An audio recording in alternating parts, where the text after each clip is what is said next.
にちは。今回は当時マタンザブローは仮面ライダーになりたい第7話への視聴者の反応をご紹介します。このチャンネルでは最新アニメの視聴者の反応や感想をご紹介しています。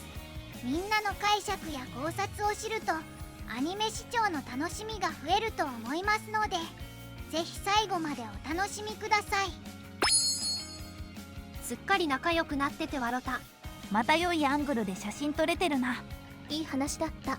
こいつらの出番。ハイちゃんは別にショッカーとして善行はしてないだろう。いや、ユカリスが否定するな。ライダー軍団にキャラ発生。主人公これだけかよ。ライダー側についてる子いるじゃん。まとめてギャラカスさらっていった。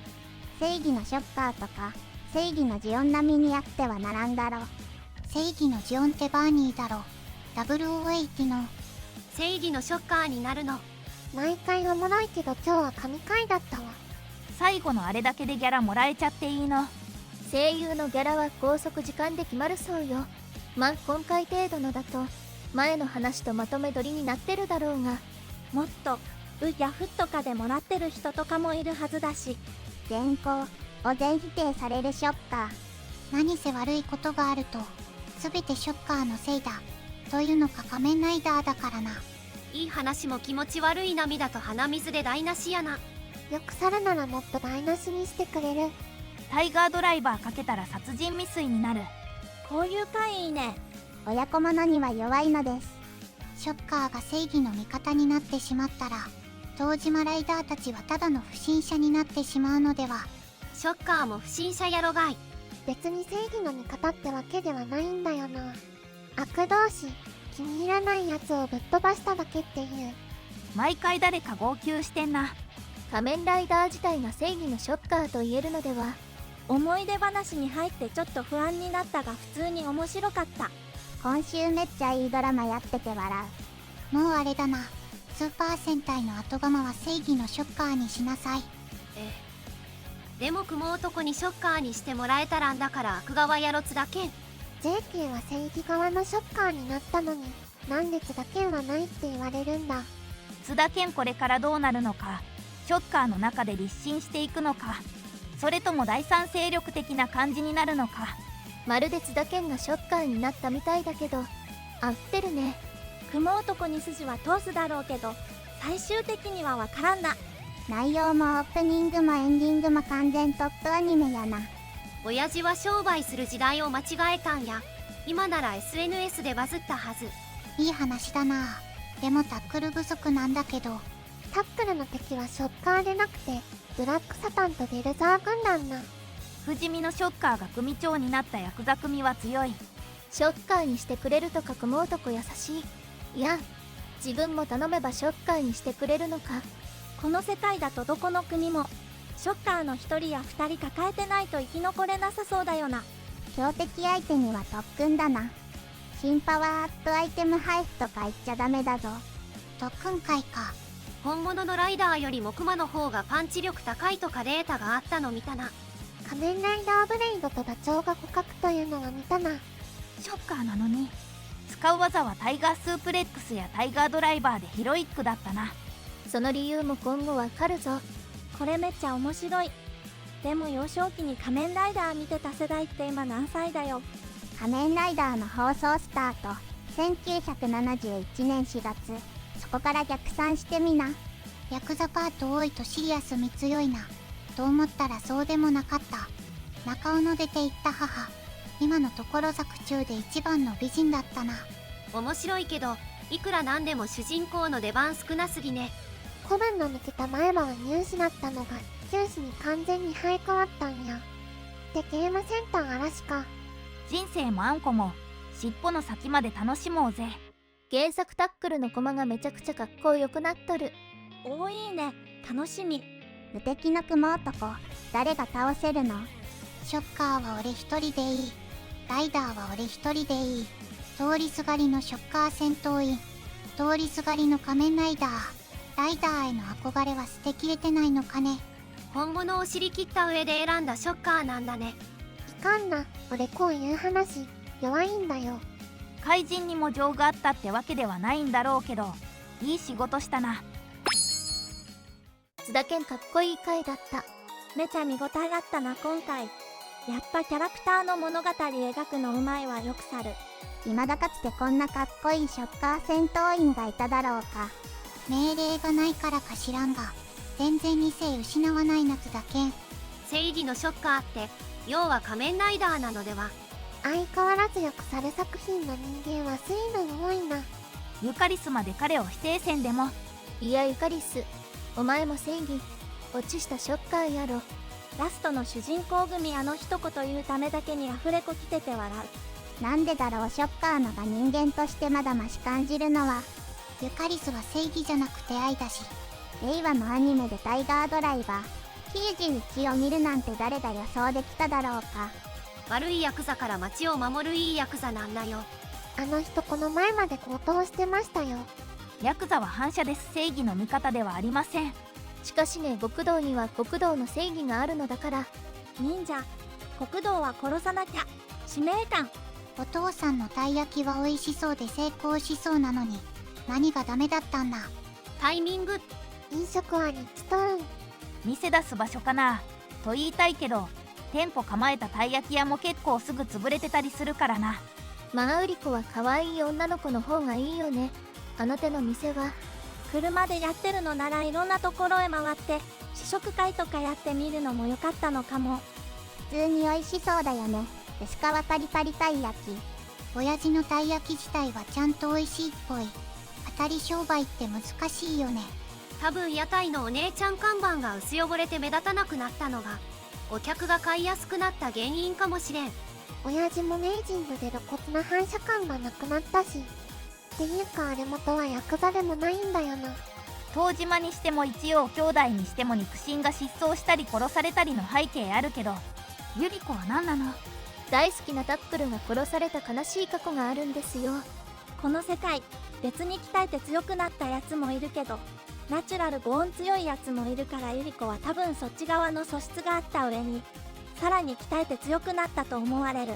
エアマスターとか81は道筋あってゴールもなんとなく分かってたけど、これはマジで着地点が分からんな。面白かった。今回の話を見ると、たとえ悪役のショッカーでも憧れの対象になるし、心の支えになるんだなと感じさせられる。ヤーさんと手下たちの絆とか、親父さんが必死で再起してたい焼き屋さんをまた開けて本当に良かったし、ヤクザとなりショッカーとなったヤーさんが親父さんに自分の息子と名乗れないのがすごく切なかった。戦闘員に改造されても理性を保っているし、弱い者を守るために悪と戦った。津田健本物の仮面ライダー適性あるのでは。ショッカーが好きになる前は仮面ライダー好きだったってのが辛い。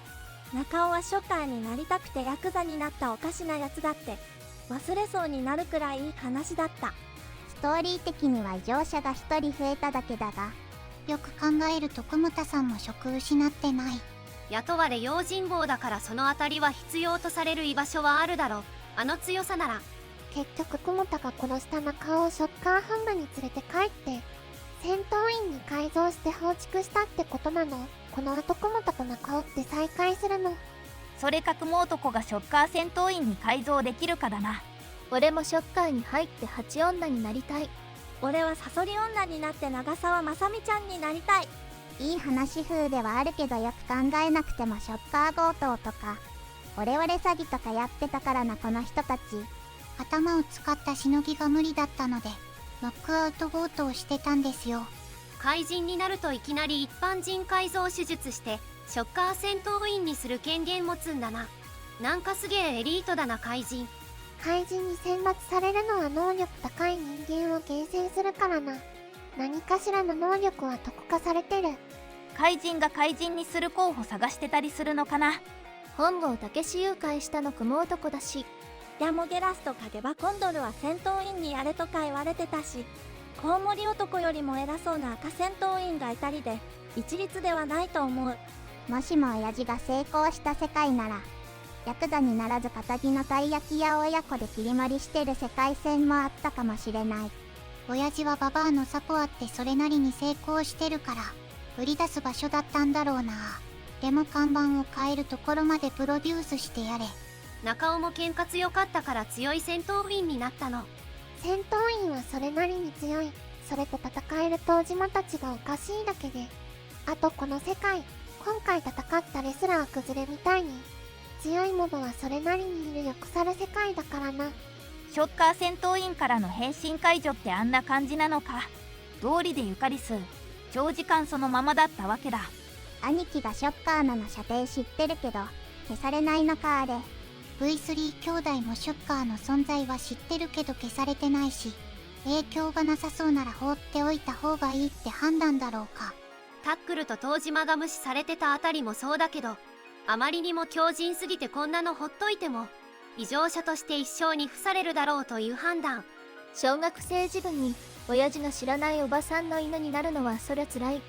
それがきっかけでこの世にヒーローなんかいないと悟るのは悲しいよね。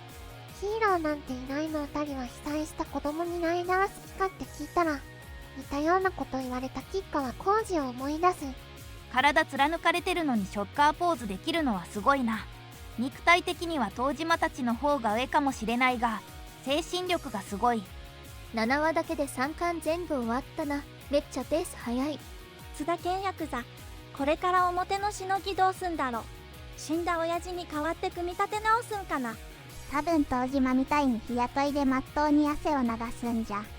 今回の津田健ヤクザが変身しても東島一本相手にしたらボコられるんだよな。最初の顔父が DV でもすんのかと思ったら夢恋人なこと以外は割とまともだった。ババアがトラウマ要因だったような割には存外悪いやつでも情けなのも。ちょっと泣いちゃったじゃねえか。こんなとこで親父見つけるなんて。くっそ、事情が事情だけにヒーローに憧れてるだけの異常者よりもショッカーの兄貴のがかっこいいじゃねえか。ないない言ってるユカリスは正義のショッカーになってるだろう。笑い。中尾の父ちゃんをの厚しだったのか。キャスト見るまで全然わからんかった。最後ないないないって言うだけのために声優さん呼ばれたと思うと草。